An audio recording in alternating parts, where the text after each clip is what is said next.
les amateurs, j'ai l'impression qu'on est 10 fois plus à fond sur notre pratique en orchestre. J'arrive en répète, c'est comme si tu mettais tes pantoufles, tu te sens bien, t'es là-dessus. Tout le monde est content de se retrouver et tout, c'est trop bien. Il faut adapter le répertoire aux musiciens et pas adapter les musiciens au répertoire. M comme musique. Épisode 10, l'importance du lien social. Moi, dans ma tête, j'ai un modèle de société vers lequel j'aspire et je tends, ou politique. Et donc, je pense que ça porte aussi, je rapproche plus ma pratique au domaine de l'éducation populaire en général. Bien qu'on soit sur la musique, mais c'est plutôt l'éducation populaire en général, et la pratique artistique musicale en orchestre va être source d'éducation populaire et aussi de lien social. En parallèle de sa carrière professionnelle d'enseignant, Yves a mené une carrière bénévole en s'engageant dans la vie associative de plusieurs orchestres amateurs. Il est passé par l'orchestre de l'école de musique d'Acheux en Amiénois et par l'orchestre Avant de Toulon, a dirigé l'ensemble musical de Corbie, un orchestre d'harmonie d'environ 50 musiciens, et l'orchestre de la ville de Chartres de Bretagne, une harmonie d'une 40aine de musiciens, avant de créer l'orchestre Avant d'Orgères. Aujourd'hui, il est membre de la Montalbanaise, l'orchestre d'harmonie de la ville de Montauban de Bretagne, et de l'orchestre d'harmonie de Rennes.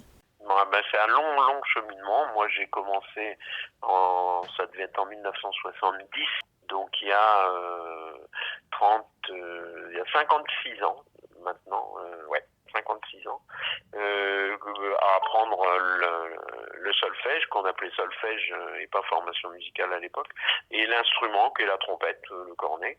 Et donc, j'ai poursuivi, j'ai déménagé, j'ai retrouvé... Alors ça, c'est un fil conducteur qu'on va retrouver dans la vie des musiciens, c'est que partout où ils sont amenés à déménager, à changer de lieu de vie, soit pour le travail, soit familial, ils essaient toujours de retrouver un orchestre. Et cet orchestre étant une société musicale, ça permet aux musiciens de s'intégrer beaucoup plus facilement dans leur nouvelle vie, dans leur lieu. Et moi, c'est ce qui s'est passé. J'étais dans le Puy-de-Dôme et j'ai suivi mes parents pour raisons professionnelles qui se sont retrouvés dans la Somme.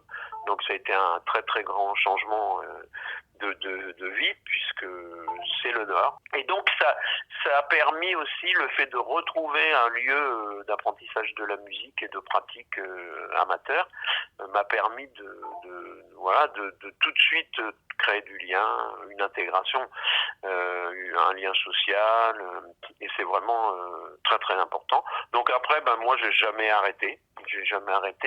Le service militaire, je l'ai fait dans une musique militaire, comme beaucoup à l'époque, beaucoup de musiciens d'orchestre d'harmonie, faisaient leur service national dans des musiques. Il y en avait partout dans tous les régiments, et donc des niveaux différents plus.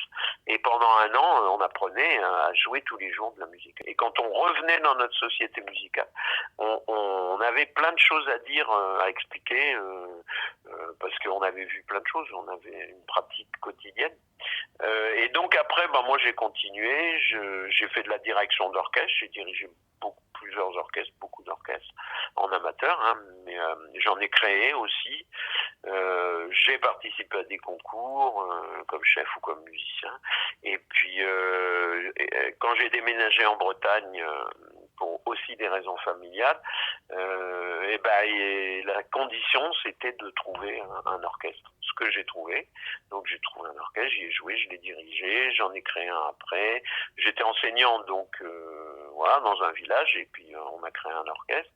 Et puis maintenant, étant à la retraite, je continue. En fait, moi, ma démarche, c'est plus une démarche de transmission, parce que quand j'étais enfant ou ado, on m'a transmis des valeurs, des idées. Moi, à mon tour, je continue, je transmets, je passe le témoin. Je pense que c'est ça en fait qui inspire ma démarche. C'est ça, c'est de transmettre. Ouais. Après avoir fait partie du conseil d'administration de la CMF Somme, Yves est depuis 3 ans président de la CMF Bretagne, avec laquelle il mène un travail de valorisation des pratiques musicales à l'échelle régionale. Il est aussi depuis 12 ans président d'une fédération départementale en Ille-et-Vilaine, la FPEA 35. Avec cette fédération pour la pratique et l'enseignement artistique en Ille-et-Vilaine, qui regroupe 60 structures, il porte la thématique du lien social dans les ensembles amateurs devant le Conseil de développement de la métropole de Rennes. Alors après, nous, en tant que fédération, on est amené à travailler avec les régions, les départements. Et là, par exemple, la fédération d'Ille-et-Vilaine que je préside, on est rentré dans ce qu'on appelle les CODEV, c'est les conseils de développement des métropoles ou des collectivités locales. C'est obligatoire, il doit y en avoir normalement partout. Et on pousse des sujets, des thématiques, et là on a réussi pour la première fois dans ce CODEV à faire surgir la thématique du lien social. Enfin, c'est la pratique collective, porteur de lien social, et c'est un sujet qu'on va porter, sur lequel on est amené à réfléchir, à travailler, pour que la métropole se saisisse de ce sujet, mais c'est pas sous le prisme du côté artistique ou culturel, mais sous le côté du lien social, qui est typique des orchestres amateurs. Yves défend l'ouverture des pratiques collectives de la musique à toutes les classes sociales et aspire à une plus grande valorisation médiatique et politique des orchestres amateurs qu'il présente comme des lieux de mixité. Dans les orchestres, on a des gens de toutes les classes sociales, de tous les âges, de tous les milieux, de toutes les origines culturelles. Et ça, c'est très très important. C'est unique. Quand un médecin, bac plus 12, un chirurgien s'installe avec sa clarinette à côté de celui qui travaille à l'usine et qui est aussi bon que lui, il est musicien. Et on ne parle jamais de religion, de politique, voilà, on parle de musique, on parle de la santé des gens, de comment ils vont, comment ils se sentent. Donc voilà, c'est ça qui est très très important dans nos orchestres. D'ailleurs, c'est un mot qu'on n'utilise plus, mais qui était beaucoup utilisé. On appelle ça des sociétés musicales. Alors c'est un peu ringard, ça fait un peu passé, mais avant, moi j'ai toujours entendu ce terme, une société musicale. Et ça veut tout dire. Un musicien ou une musicienne des problèmes, il est content, ou professionnel ou familiaux, il est content d'aller retrouver ses copains à la répétition, ça lui remonte le moral, et puis voilà, et c'est des lieux de vie, c'est vraiment très très important, très très important. Les orchestres amateurs s'inscrivent dans une tradition associative qui remonte au XIXe siècle. Les harmonies héritent de la longue tradition orphéonique des sociétés de musique. Il s'agissait à l'origine d'un projet pédagogique impulsé par Guillaume-Louis Boquillon, dit Willem, auteur d'une méthode d'enseignement de la musique adoptée en 1833 dans toutes les écoles à Paris et suivie d'un recueil de musique chorale intitulé L'Orphéon. Peu à peu, des ouvriers se mêlent aux enfants des écoles pour suivre les cours de l'Orphéon parisien. Cet ensemble vocal populaire devient une société musicale dans les années 1850, lorsque des instrumentistes à vent et des percussionnistes rejoignent les choristes. Dans les villes provinciales, le mouvement orphéonique se développe essentiellement sous la forme d'ensembles instrumentaux. Les fanfares ou les harmonies animent la vie des villages et sont mobilisés lors des célébrations locales et des fêtes traditionnelles. C'est ce qui explique que les harmonies restent aujourd'hui associées au monde rural et à un style de musique jugé plus populaire. Au XIXe siècle, il existait également des sociétés philharmoniques qui rassemblaient des orchestres symphoniques et des chœurs pour donner des concerts. Ces sociétés philharmoniques signifient étymologiquement « société de personnes qui aiment l'harmonie ». Harmonie musicale d'une part, avec la volonté de se rassembler pour produire des sons agréables, et harmonie sociale de l'autre. Les sociétés musicales aspiraient et aspirent toujours à mettre en accord des personnes de tous milieux sociaux, dont les opinions esthétiques et politiques peuvent diverger, mais qui sont unies par la musique. Pierre, tromboniste, évoque son apprentissage de la musique en milieu rural. J'ai commencé dans une école associative à l'époque, puis qui est devenue une école municipale au début des années 80. J'ai joué dans une fanfare qui a évolué son effectif pour devenir un orchestre d'harmonie. Voilà, donc depuis l'âge de 10 et quelques années jusqu'à 25 ans, j'ai participé au développement de cet orchestre qui est parti de quelque chose de très simple jusqu'à quelque chose d'assez rayonnant dans un territoire. Il s'agissait d'un orchestre qui était dans une commune de, à l'époque, 1800 habitants. Aujourd'hui, 1500 habitants. C'était en Mayenne, mais c'était aux confins de la Bretagne, à une trentaine de kilomètres de la Bretagne. Oui, avec cette pratique musicale dans le milieu rural, et une musique qui était de plus en plus élaborée et de plus en plus construite, donc j'ai découvert la France et des environnements très très différents. Et ça a été un véritable atout pour mon développement personnel en réalité. Président de l'Orchestre d'harmonie de Saint-Brieuc dans les Côtes-d'Armor, Pierre souligne le fonctionnement intergénérationnel de cet orchestre qui rassemble environ 70 musiciens de tous âges et raconte avec émotion sa volonté de transmettre l'éducation musicale qu'il a reçue. On répète le vendredi soir et quand on répète, tout le monde arrive fatigué le vendredi soir et quand on termine la répétition, en général, tout le monde est en pleine forme. Et c'est assez miraculeux. Voilà, c'est quelque chose d'assez sympa et nous, on a un groupe musical qui vit très très bien et c'est assez chouette. Je crois que j'ai conscience de ce qu'on peut faire avec un orchestre comme ça, avec un groupe de personnes comme ça, de par mon expérience depuis le début de ma pratique musicale. Et donc, je ne veux pas dire que je le fais mieux que tout le monde, hein, mais je crois qu'à un moment de sa vie, il y a le moment des responsabilités. Je crois que c'est ce moment-là que je vis actuellement. Et donc, l'idée, c'est de pas refaire ce que j'ai vécu, hein, parce que ça c'est impossible, mais des années plus tard, c'est de proposer quelque chose qui est aussi riche, aussi enrichissant que ce que j'ai pu vivre et ce qui a pu faire que ma vie est ce qu'elle est aujourd'hui en fait.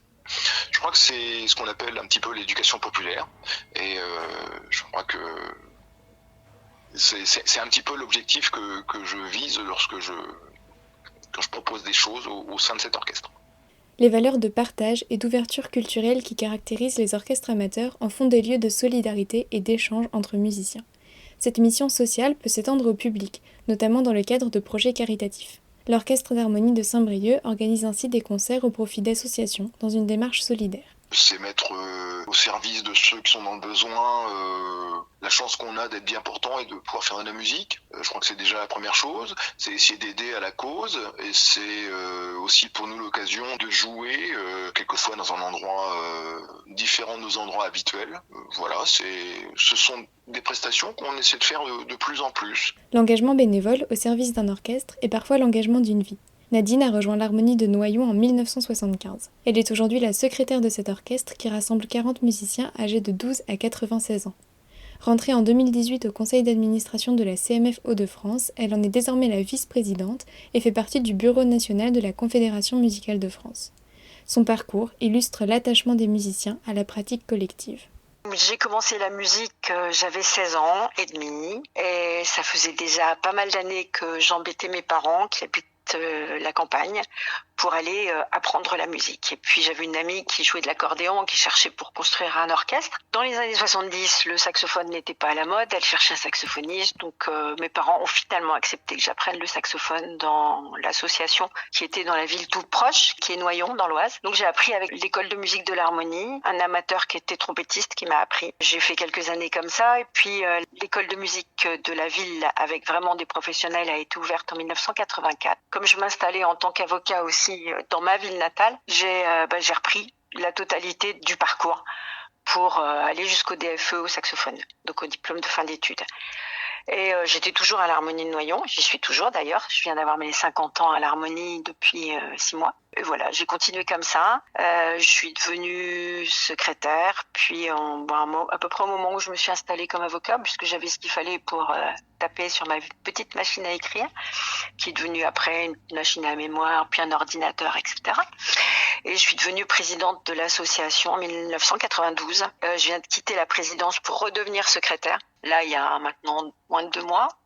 Parce que j'ai aussi des fonctions au niveau national avec la Confédération musicale de France.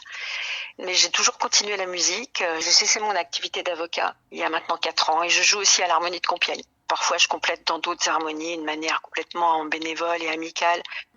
Moi, je dirais que la musique, c'est comme une langue supplémentaire qu'on apprend et c'est important pour tout le monde. Et ça aide. Ça aide moralement, ça aide sur tes capacités, ça aide à ne pas isoler les gens, voilà. C'est merveilleux la musique.